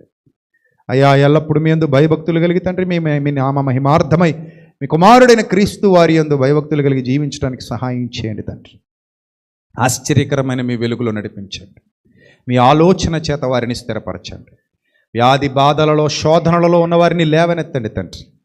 ప్రభు వారిని మరలా ప్రభువ పక్షిరాజు యవనం వలె వారి యవనము కృతదగునట్లుగా మేలు చేత వారి హృదయాలను తృప్తిపరచండి. నిలబెట్టండి ప్రభు, నిలబెట్టండి తండ్రి. శక్తిగల మీ నామములో వారి జీవితాలను వెలిగింపజేయండి. దయగల దేవా, చింత యావత్తూ మీ మీద వేయమన్నారు. నిజమే ప్రభు, మీరు మాకు చేసిన వాగ్దానం ప్రభు. అది మా చింత యావత్తూ మీకు అప్పగిస్తున్నాను తండ్రి. ఇక మీదట మా హృదయాలు తేలిక చేసి దానికి తగిన పరిష్కారాన్ని మీరు చూపించండి తండ్రి. ప్రతి శోధన నుండి మీ పిల్లల్ని విడిపించి దాన్ని ఎదుర్కోగలిగే శక్తిని మీరు దయచేయండి. అయ్యా, మీ బలం ఎంత గొప్పదో మీ పిల్లలకు నేర్పించండి. వారితో మాట్లాడండి ప్రభు. వారి హృదయాల్లో మీ వాక్యపు వెలుగులు ఉంచండి, ప్రసరింపజేయండి. ఇంకా మా ద్వారా గొప్ప కార్యాలు జరిగించుకోండి. మా హస్తాలను బలపరచండి తండ్రి, మా చేతులను బలపరచండి, మా కాళ్లను బలపరచండి తండ్రి. మా ద్వారా ఇంకా గొప్ప కార్యాలు జరిగించుకోండి. మీ పనిలో మేమందరము సాధనాలం ప్రభువా. మీరు మాకు ఇచ్చిన సమస్తాన్ని ప్రభ మీ సేవలో వాడుటకు మా శక్తి, మా బలము, మా ధనము, మా జీవితం, మా ఆరోగ్యము, మాకున్న సమస్తము ప్రభువా మీ యొక్క పరిచర్యలో ఉపయోగించుటకు మమ్మల్ని ఆయత్తపరచండి తండ్రి. సంసిద్ధులుగా చేయండి. ఈ లోకంలోనికి ఒట్టిగా వచ్చాం, ఒట్టిగా వెళ్ళిపోతాం ప్రభు. దిగంబరులమై వచ్చాం, దిగంబరులుగా వెళ్ళిపోతాం. మేము ఏమీ తేలేదు, ఏమీ తీసుకొని పోలేము తండ్రి. మీ పిల్లలందరికీ ప్రభు జ్ఞానం ఇవ్వండి, వివేకం ఇవ్వండి. వారి హృదయాలకు మీ కాపుదల ప్రసాదించండి. వారి హృదయాలను వెలిగించండి తండ్రి, వారి హృదయాలను వెలిగించండి ప్రభు. దయగల దేవా, మీ సహాయ సహకారాలు మెండుగా అనుగ్రహించమని ఘనత, మహిమ, ప్రభావములు మీకు చెల్లిస్తూ ఈ వాక్యము ప్రభు ఎక్కడైతే ప్రభు మేము విత్తుతున్నామో, ఎవరి హృదయాల్లో అయితే విత్తుతున్నామో వారి హృదయాల్లో ప్రభు గొప్ప ఆశీర్వాదాన్ని తీసుకుని వచ్చినట్లు 30ంతలుగా, 60ంతలుగా, 100ంతలుగా ఫలింపచేయమని. అలాగే ప్రభు ఈ మాటలు ఇంకా ఎంతమందికి అవసరమో, ఈ మాటలు అవసరమైన వాళ్ళు ఇంకెన్ని ప్రాంతాల్లో ఉన్నారో, ఎన్ని దేశాల్లో ఉన్నారో మాకైతే తెలియదు తండ్రి. వారి దాకా కూడా ఈ మాటలు మీరు పంపించండి ప్రభు. అనేకమైన సాధనాలు మీరు మాకు ఈ తరంలో అనుగ్రహించారు. ఆ ప్రసార సాధనాల ద్వారా ఈ మాటలు వారికి చేరువగునట్లుగా అనేక మంది పిల్లలను లేవనెత్తండి ప్రభువా. మీ సహాయము దయచేయండి. నమ్మకస్తులముగా మీ పరిచర్యలో కొనసాగింపచేయండి. దూర ప్రాంతాల్లో, దూరదేశాల్లో ఉండి మా పరిచర్యకు సహకరిస్తున్నటువంటి అక్క చెల్లెమ్మలను, అన్నదమ్ములను కూడా జ్ఞాపకం చేసుకోండి. వారు పెడుతున్న సభలు, వారు చేస్తున్నటువంటి కార్యక్రమాలు, వారు చేస్తున్న సహాయాలు ప్రభా తద్వారా ప్రభా మీరు మహిమ పొందండి తండ్రి. అలాగే మణిపూర్ ప్రజల విషయమే ప్రార్థిస్తున్నాను తండ్రి. అక్కడ ఎవరైతే ప్రభా చర్చిలు కూల్చబడ్డాయో, గృహాలు లేక చింతిస్తున్నారో, విలపిస్తున్నారో తండ్రి, ఎవరైతే బాధలో, వ్యాధిలో, ఇబ్బందిలో ఉన్నారో తండ్రి, వారికి మీ సహాయమును మా ద్వారా అనుగ్రహించమని. ఇప్పటికీ ప్రభా మా సహాయం వారికి అందింది. ఇంకనూ ప్రభా మేము త్వరగా వారి మధ్యలోనికి వెళ్ళటానికి మాకు మార్గాలు సుగమం చేయమని. దయగలదే అన్ని విషయాల్లో మీ తోడు, మీ దయ పాలించమని, మీ కాపుదల మాకు ఇవ్వమని ఘనత, మహిమ, ప్రభావములు మీకు చెల్లిస్తూ ఎవరైతే నీతిగా యథార్థంగా మిమ్మల్ని సేవిస్తున్నారో ఆ సంఘాలన్నిటినీ దీవించమని, ఆ సేవకులందరినీ దీవించమని ప్రాధేయపడుతూ క్రీస్తు వారి పేరిట ఈ ప్రార్థన మనవులు సమర్పిస్తూ జవాబు పొందుకొనుచున్నాం మా కన్న తండ్రి. Amen, amen.